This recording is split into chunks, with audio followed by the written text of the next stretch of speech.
daming nangyari, ako lang palagi sa sarili ko ang umiintindi.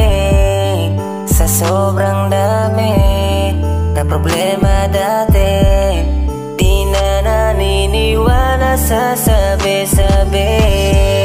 Pero ngayon na dumating ka na, ngayon tanong ko lang kung sigurado ka na ba?